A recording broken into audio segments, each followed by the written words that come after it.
There are words you can't take back, no matter how much you wish you could.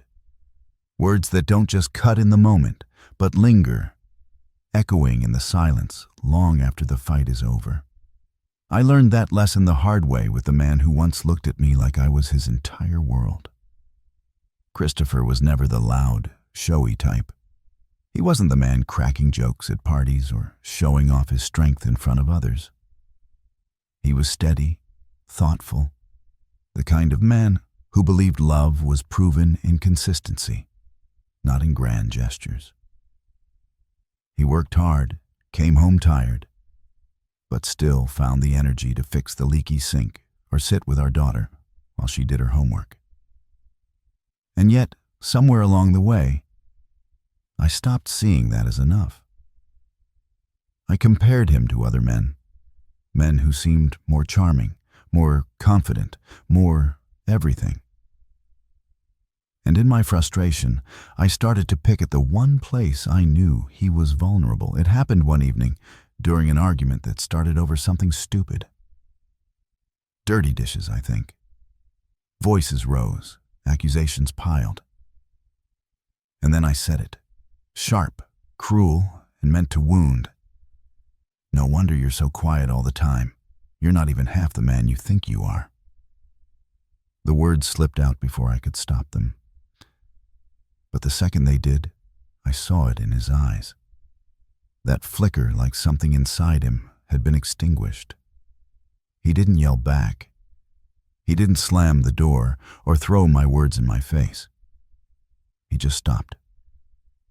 His expression went blank, his shoulders stiffened, and he walked out of the room without another word. At the time, I told myself it was nothing. People fight. People say things they don't mean. He'd get over it like always. But I didn't realize that night I hadn't just hurt his pride. I had shattered something far deeper. Because from that day forward, Christopher's eyes never looked at me the same. The silence was worse than any shouting could have been. Before, even in our worst arguments, there had always been fire between us, anger, frustration, but also passion.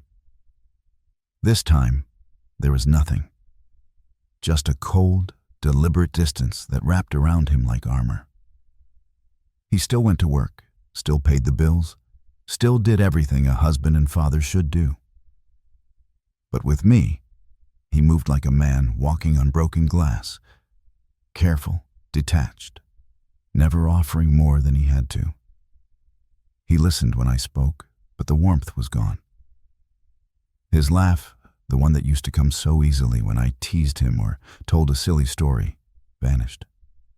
And his eyes, God, his eyes, once they had sparkled with affection, even when he was tired.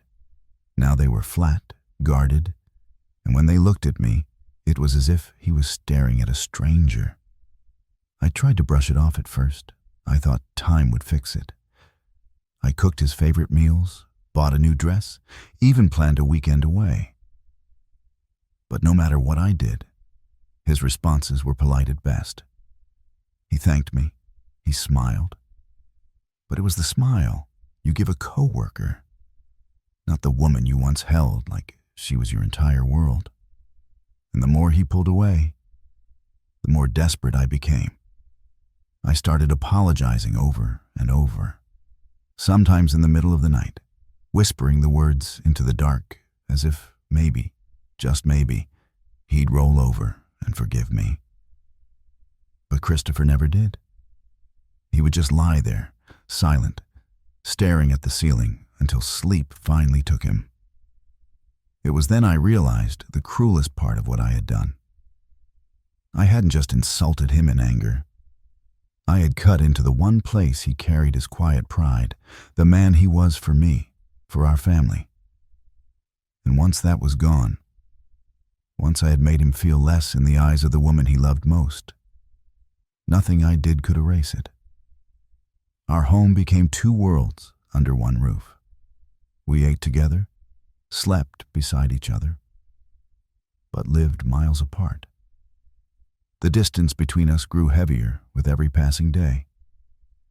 I began to see it in the little things, how he no longer reached for my hand when we crossed the street, how he no longer leaned down to kiss my forehead when leaving for work, how his phone became his refuge at night instead of our conversations. I tried everything I could think of. One evening, I broke down in tears at the dinner table, begging him to talk to me, to tell me how we could fix what I had ruined. He looked at me for a long time, his fork still in his hand, and then he simply said, "Some things don't get fixed, Sarah. Some things break, and they stay broken." That sentence shattered me more than any argument or insult ever could. I realized then that the man who once adored me had begun building walls I could no longer climb. My cruel words had planted a seed of doubt in his heart. And instead of healing, it had grown into a forest of silence and indifference. He didn't yell, he didn't fight. He just stopped letting me in. Nights became unbearable. I would lie awake, staring at the shape of him beside me, so close yet unreachable.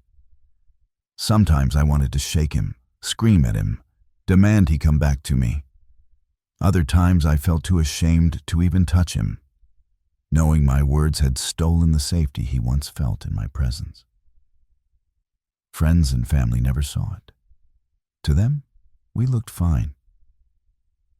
Christopher smiled at gatherings, carried conversations, and played with our daughter, but I knew behind those practiced smiles was a man who no longer belonged to me. The irony is cruel. I mocked him once, thinking I was clever, thinking my words were harmless. But words aren't harmless. They linger, they rot. They carve scars too deep to see, but impossible to forget. Now, every time he looks at me with those distant eyes, I see the man I loved slipping further away. And I wonder if one day, when the silence finally wins, he'll walk out the door. And this time, he won't come back.